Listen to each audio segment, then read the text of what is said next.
नमस्कार, मैं सुजीत कुमार राय, संस्कृत शिक्षक, आपके अपने YouTube चैनल संस्कृतानुराग पर आप सबों का पुनः एक बार स्वागत करता हूं। तो छात्रों, आज हम लोग संस्कृत व्याकरण के अंतर्गत प्रत्यय का अध्ययन करेंगे। प्रत्यय किसे कहते हैं?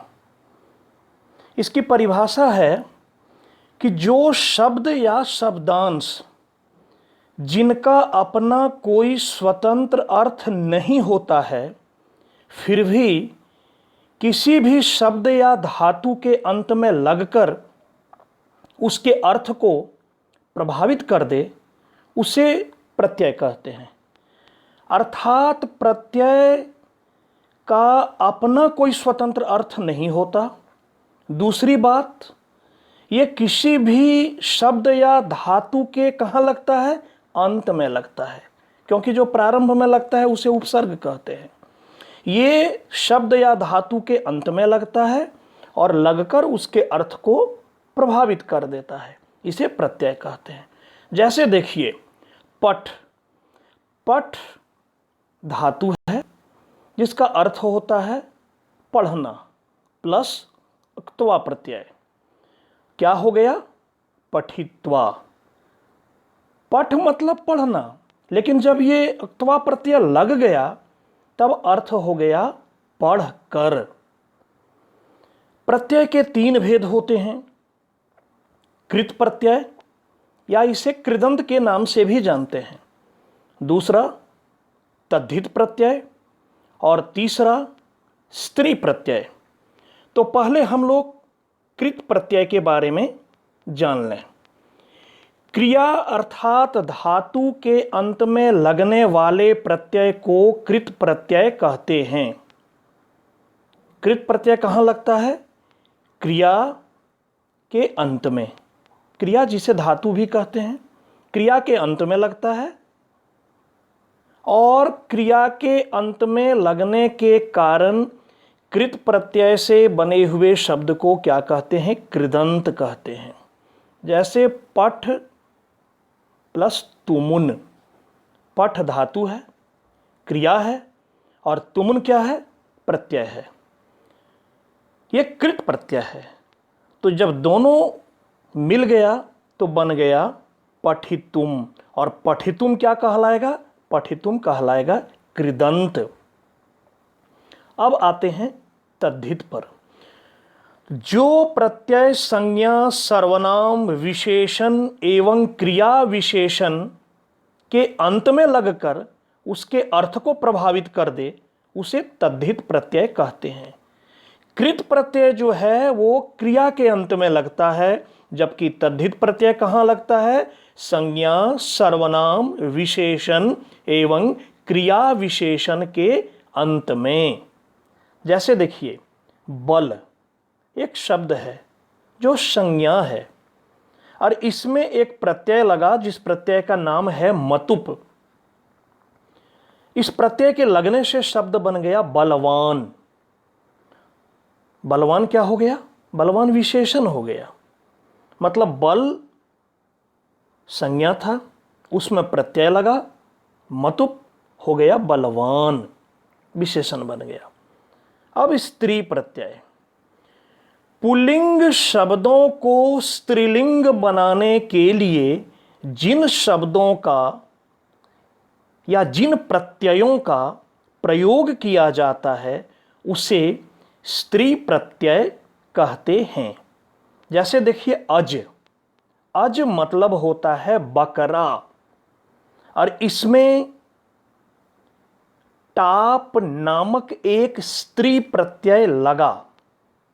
इसकी विस्तृत व्याख्या हम बाद में करेंगे, अभी संक्षिप्त जानकारी दे रहा हूं। तो टाप प्रत्यय लग गया और बन गया अजा।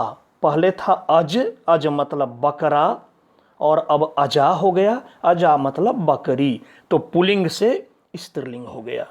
यहां आज हम इस वीडियो में कृत प्रत्यय के बारे में चर्चा करेंगे और तद्धित एवं स्त्री प्रत्यय की चर्चा हम अगले वीडियो में करेंगे। तो आइए कृत प्रत्यय। कृत प्रत्यय के अंतर्गत अक्त्वा, ल्यप, तुमुन, अक्त, अक्तवतु, तव्यत, अनियर, क्षत्रि, सानच इत्यादि प्रमुख हैं। वैसे और भी कई प्रत्यय हैं, लेकिन यहां मैं कुछ प्रमुख प्रत्ययों की चर्चा करूंगा जो आपके लिए परीक्षोपयोगी है। तो सबसे पहले अक्त्वा प्रत्यय। जब एक कार्य को समाप्त कर दूसरा कार्य किया जाए तो पूर्वकालिक क्रिया में इस प्रत्यय का प्रयोग किया जाता है। जैसे देखिए, वह पढ़कर खेलेगा। इस वाक्य में दो क्रिया है। पहली क्रिया है पढ़ना और दूसरी क्रिया है खेलना। खेलेगा, खेलना। पहली क्रिया क्या हो गया? पढ़ना। तो उसमें पहली क्रिया में, पूर्वकालिक क्रिया में इस प्रत्यय का प्रयोग करेंगे। तो अक्त्वा प्रत्यय में क हलंत का लोप हो जाता है और त्वा शेष बचता है। उदाहरण देखिए, स्पष्ट हो जाएगा। जैसे पठ। पठ एक धातु है जिसका अर्थ होता है पढ़ना और उसमें लग गया अक्त्वा प्रत्यय, तो क हलंत का लोप हो गया, त्वा बचा, हो गया पठित्वा, अर्थ हो गया पढ़कर। उसी प्रकार गम प्लस अक्त्वा, गत्वा। गम मतलब होता है जाना, प्रत्यय लगने के बाद अर्थ हो गया जाकर। पा। पा धातु का अर्थ होता है पीना प्लस अक्त्वा, पीत्वा, पीकर। नम। नम का अर्थ होता है नमस्कार करना या प्रणाम करना, इसमें लग गया अक्त्वा प्रत्यय, तो हो गया नत्वा, प्रणाम कर या नमस्कार कर। हन। हन का अर्थ होता है मारना, इसमें लगा अक्त्वा प्रत्यय, शब्द बन गया हत्वा, जिसका अर्थ हो गया मार कर। दा। दा का अर्थ होता है देना, इसमें लगा अक्त्वा प्रत्यय, हो गया दत्वा, देकर। वैसे ही खाद, इसका अर्थ होता है खाना, इसमें लगा अक्त्वा प्रत्यय, हो गया खादित्वा, खा कर। अब देखिए, इस प्रत्यय का वाक्य प्रयोग करके दिखाते हैं। सह खादित्वा विद्यालयम गच्छति। मैं बोला था कि जहां दो क्रिया रहे तो पूर्वकालिक क्रिया में। यहां देखिए, इसका हिंदी में पहले समझिए। वह खाकर विद्यालय जाता है। दो क्रिया है। पहली क्रिया क्या है? खाना, क्योंकि खाने का काम वो समाप्त करता है और तब वो जाने का काम करता है। तो पहली क्रिया है खाना और दूसरी क्रिया है जाना। तो पूर्वकालिक क्रिया, पूर्वकालिक धातु जो है खाद, उसमें लगाए अक्त्वा प्रत्यय। देखिए यहां नीचे वाले उदाहरण में है भी कि खाद प्लस अक्त्वा खादित्वा, तो वाक्य में प्रयोग हो गया सह खादित्वा विद्यालयम गच्छति। इसका अर्थ हो गया वह खाकर विद्यालय जाता है। अब हम आते हैं अगले प्रत्यय पर, जिसका नाम है ल्यप प्रत्यय। जब धातु के पहले या क्रिया के पहले कोई उपसर्ग आ जाए, कत्वा में उपसर्ग नहीं आता था, यहां कोई उपसर्ग आ जाए तो कत्वा प्रत्यय के स्थान पर ल्यप प्रत्यय का प्रयोग करेंगे और उसी अर्थ में इसका भी प्रयोग होता है। जैसे देखिए, आ उपसर्ग है, दा धातु है या क्रिया है और ल्यप प्रत्यय है। शब्द बन गया आदाय, आ प्लस दा प्लस ल्यप, आदाय, जिसका अर्थ हो गया लेकर। वी प्लस हस प्लस ल्यप। वी उपसर्ग है, हस धातु है और ल्यप प्रत्यय है, विहस्य, हंसकर। प्र प्लस नम प्लस ल्यप, प्रणम्य, प्रणाम कर। यहां भी वही अर्थ होगा, कत्वा वाला अर्थ। अनु प्लस भू प्लस ल्यप, अनुभूय, इसका अर्थ हो गया अनुभव कर। वी प्लस क्री प्लस ल्यप, विक्रीय, बेच कर। आ प्लस नी प्लस ल्यप, इसका अर्थ हो गया लाकर, और शब्द बना आनीय। वाक्य प्रयोग देखिए, सह पुस्तकम आनीय पठति। देखिए इस वाक्य में भी दो क्रिया है। एक क्रिया क्या है, पुस्तक को लाना, और दूसरी क्रिया क्या है, पढ़ना। तो पहली क्रिया में यहां भी इस प्रत्यय का यानी ल्यप प्रत्यय का प्रयोग हुआ। आ प्लस नी प्लस ल्यप आनीय, सह पुस्तकम आनीय पठति, अर्थात वह पुस्तक को लाकर पढ़ता है। पहले पुस्तक लाता है फिर पढ़ता है। आगे बढ़ते हैं। तुमुन प्रत्यय। तुमुन प्रत्यय का प्रयोग के लिए, या आप इसको संप्रदान कारक भी कह सकते हैं, क्योंकि संप्रदान कारक का चिन्ह भी होता है के लिए, के अर्थ में किया जाता है। और जब प्रत्यय लग जाएगा तो अर्थ भी हो जाएगा के लिए। देखिए, पठ प्लस तुमुन, पठी तुम, पढ़ने के लिए। लिख प्लस तुमुन, लिखी तुम, लिखने के लिए। हंस प्लस तुमुन, हंसी तुम, हंसने के लिए। गम प्लस तुमुन, गन तुम, जाने के लिए। क्री प्लस तुमुन, कर तुम, करने के लिए। नी प्लस तुमुन, ने तुम, ले जाने के लिए। पा प्लस तुमुन, पा तुम, पीने के लिए। लभ प्लस तुमुन, लब्धुम, पाने के लिए या फिर प्राप्त करने के लिए, जो कहिए। इसका भी देखिए वाक्य में प्रयोग। मोहनः पठितुम विद्यालयम गच्छति, अर्थात मोहन पढ़ने के लिए, देखिए के लिए आया, मोहन पढ़ने के लिए विद्यालयम अर्थात विद्यालय गच्छति जाता है। तो ये था तुमुन प्रत्यय। अब आते हैं अक्तौ प्रत्यय पर। अक्तौ प्रत्यय का प्रयोग भूतकाल की क्रिया में अर्थात पास्ट टेंस की क्रिया का बोध कराने के लिए कर्मवाच्य एवं भाववाच्य, वाच्य जिसको अंग्रेजी में कहते हैं वॉइस, तो कर्मवाच्य मतलब पैसिव वॉइस में इसका प्रयोग किया जाता है। फिर से एक बार दोहरा देना चाहता हूं कि अक्तौ प्रत्यय का प्रयोग भूतकालिक क्रियाओं के लिए होता है, लेकिन कहां होता है, कर्मवाच्य में, पैसिव वॉइस में। और इस प्रत्यय का प्रयोग तीनों लिंगों में अलग अलग होता है। मतलब पुल्लिंग में अलग रूप बनेगा, स्त्रीलिंग में अलग बनेगा, नपुंसक लिंग में अलग बनेगा। मैं तीनों ही रूपों का उदाहरण यहां दूंगा और आपको समझाऊंगा। देखिए, पठ प्लस अक्त क्या हो गया, पठितः। पठितः किस में हुआ, पुल्लिंग में हुआ। स्त्रीलिंग में पठिता और नपुंसक लिंग में पठितम। इसका अर्थ हो गया पढ़ा हुआ।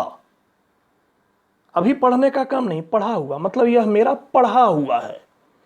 दूसरा उदाहरण देखिए, लिख प्लस अक्त लिखितः। वैसे भी हिंदी में बोलते हैं ना लिखित, लिखित मतलब क्या हुआ, यह लिखा हुआ, जैसे यह लिखित है मतलब लिखा हुआ है। तो लिख प्लस अक्त लिखितः पुल्लिंग में, स्त्रीलिंग में लिखिता और नपुंसक लिंग में लिखितम। वैसे ही गम प्लस अक्त गतः, गया हुआ। गता और गतम, गता हो गया स्त्रीलिंग में और गतम नपुंसक लिंग में। भू प्लस अक्त भूतः, मतलब जो बीत चुका है। वैसे भी बोलते हैं ना भूतकाल, भूतकाल किसको कहते हैं, जो समाप्त हो चुका है, जो बीत चुका है। भूतः जो हो चुका है। भूता स्त्रीलिंग में और नपुंसक लिंग में भूतम। पच प्लस अक्त पक्वः, पक्व मतलब होता है पका हुआ, तो पक्वः पुल्लिंग में, स्त्रीलिंग में पक्वाः और नपुंसक लिंग में पक्वम, पका हुआ या पकाया हुआ। अब देखिए एक उपसर्ग भी लगाकर आपको बता दे रहे हैं। प्र प्लस आप प्लस अक्त प्राप्तः। यहां प्र उपसर्ग है, आप धातु है और अक्त प्रत्यय है। प्राप्तः पुल्लिंग में हो गया प्राप्तः, स्त्रीलिंग में हो गया प्राप्ता और नपुंसक लिंग में हो गया प्राप्तम। इसका अर्थ हो गया प्राप्त किया गया या प्राप्त किया हुआ। वाक्य प्रयोग देखिए, मोहनेन पुस्तकम पठितः, मोहन के द्वारा पुस्तक पढ़ा गया। अब आगे बढ़ते हैं अक्तवतु प्रत्यय। इस प्रत्यय का भी प्रयोग भूतकाल में होता है। भूतकाल की क्रिया का बोध कराने के लिए अर्थात पास्ट टेंस की क्रिया का बोध कराने के लिए इस प्रत्यय का प्रयोग होता है, किंतु इस प्रत्यय का प्रयोग कहाँ होता है? कर्तृवाच्य में अर्थात एक्टिव वॉइस में। उदाहरण देखिए, इसका भी रूप यहां बता देना चाहता हूं। तीनों लिंगों में अलग अलग होता है, पुल्लिंग, स्त्रीलिंग और नपुंसकलिंग।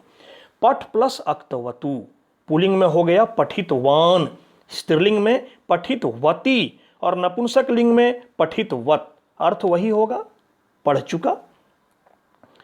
लिख प्लस अक्तवतु, लिखितवान, स्त्रीलिंग में लिखितवती और नपुंसकलिंग में लिखितवत, लिख चुका। हस प्लस अक्तवतु, हसितवान, हसितवती, हसितवत, हंस चुका। वस प्लस अक्तवतु, उषितवान, उषितवती, उषितवत, रह चुका। वद प्लस अक्तवतु, उदितवान, उदितवती, उदितवत, इसका अर्थ हो गया बोल चुका। इसका भी वाक्य प्रयोग दिखाता हूं, देखिए। अहम पुस्तकम पठितवान, मैं पुस्तक पढ़ चुका। पठितवान, पठ प्लस अक्तवतु। अब हम बढ़ते हैं आगे, तब्यत प्रत्यय पर आते हैं। तब्यत प्रत्यय का प्रयोग योग्यता एवं चाहिए के अर्थ में होता है। मतलब इस प्रत्यय का प्रयोग जब होगा तो अर्थ हो जाएगा चाहिए या योग्य। और इसका प्रयोग होता है कर्मवाच्य में, पैसिव वॉइस में। और तब्यत में जो अंत में तो हलंत है उसका लोप हो जाता है और बचता है तव्य, तव्य शेष बचता है। और इस प्रत्यय का भी रूप तीनों लिंगों में चलता है और सभी कारकों में चलता है। देखिए, पठ प्लस तव्यत, पठितव्यः, पुल्लिंग में, स्त्रीलिंग में पठितव्या और नपुंसकलिंग में पठितव्यम। अर्थ क्या हो गया? पढ़ने योग्य। लिख प्लस तव्यत, लेखितव्यः, पुल्लिंग में, स्त्रीलिंग में लेखितव्या और नपुंसकलिंग में लेखितव्यम। हस प्लस तव्यत, पुल्लिंग में हसितव्यः, स्त्रीलिंग में हसितव्या और नपुंसकलिंग में हसितव्यम। गम प्लस तव्यत, पुल्लिंग में गंतव्यः, स्त्रीलिंग में गंतव्या और नपुंसकलिंग में गंतव्यम। अर्थ क्या हो गया? जाने योग्य। दा प्लस तव्यत, दातव्यः, पुल्लिंग में, स्त्रीलिंग में दातव्या और नपुंसकलिंग में दातव्यम। अर्थ इसका हुआ देने योग्य। पा प्लस तव्यत, पातव्यः, पातव्या, पातव्यम। इसका अर्थ हो गया पीने योग्य। पातव्य हुआ पुल्लिंग में, पातव्या हुआ स्त्रीलिंग में और पातव्यम हो गया नपुंसक लिंग में।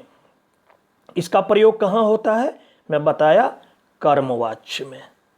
देखिए यहां लिखा हुआ है कर्मवाच्य में किया जाता है।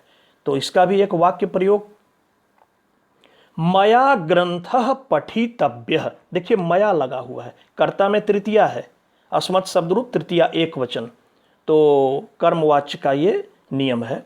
मया ग्रंथः पठितव्यः, मेरे द्वारा ग्रंथ पढ़ने योग्य है। अब आते हैं अनियर प्रत्यय पर। अनियर प्रत्यय का प्रयोग भी तब्यत प्रत्यय की तरह ही चाहिए और योग्य के अर्थ में होता है और कर्मवाच्य में ही किया जाता है। और अनियर में रौ हलंत का लोप हो जाता है और इसमें अनीय बचता है। जैसे तब्यत में तो हलंत का लोप होकर तब्य बचता था, वैसे ही अनियर में रौ हलंत का लोप होकर अनीय शेष बचता है। उदाहरण देखिए, पठ प्लस अनियर, पठनीयः, पुल्लिंग में, स्त्रीलिंग में पठनीया और नपुंसक लिंग में पठनीयम। लिख प्लस अनियर, लेखनीयः, लेखनीया, लेखनीयम, पुल्लिंग, स्त्रीलिंग, नपुंसक लिंग में। स्मृति प्लस अनियर, स्मरणीयः, स्मरणीया और स्मरणीयम। इसका भी अर्थ वही हुआ, पढ़ने योग्य या पढ़ना चाहिए, लिखने योग्य लिखना चाहिए, याद करने योग्य। हस प्लस अनियर हसनीयह, हसनीया, हसनीयम हंसने योग्य। वस प्लस अनियर वसनीयह, वसनीया, वसनीयम रहने योग्य। क्री प्लस अनियर करणीयह, करणीया, करणीयम करने योग्य। वाक्य प्रयोग देख लीजिए इसका भी। त्वया पुस्तकम पठनीयम, यहां भी देखिए कर्ता में लगी हुई है तृतीया विभक्ति त्वया। युष्मत शब्द रूप तृतीया एक वचन में होता है त्वया। तो त्वया पुस्तकम पठनीयम, तुम्हारे द्वारा यह पुस्तक पढ़ने योग्य है। अब आते हैं क्षत्रिय प्रत्यय पर। क्षत्रिय प्रत्यय का प्रयोग परस्मैपदी धातुओं के साथ किया जाता है।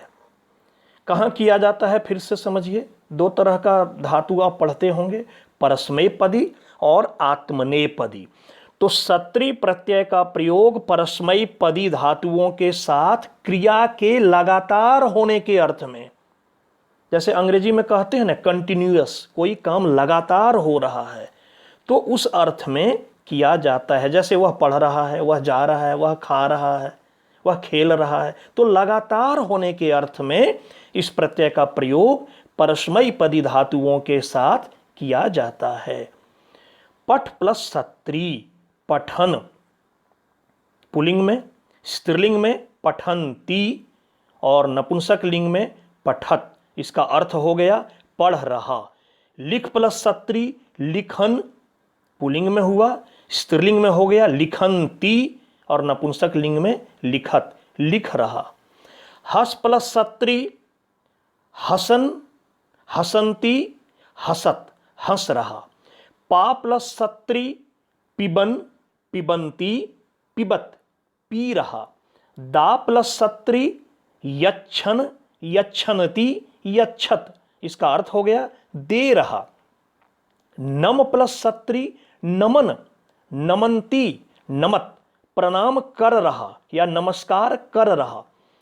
क्रीड प्लस क्षत्रिय क्रीडन, क्रीडंती, क्रीडत, खेल रहा। चल प्लस क्षत्रिय चलन, चलंती, चलत, चल रहा।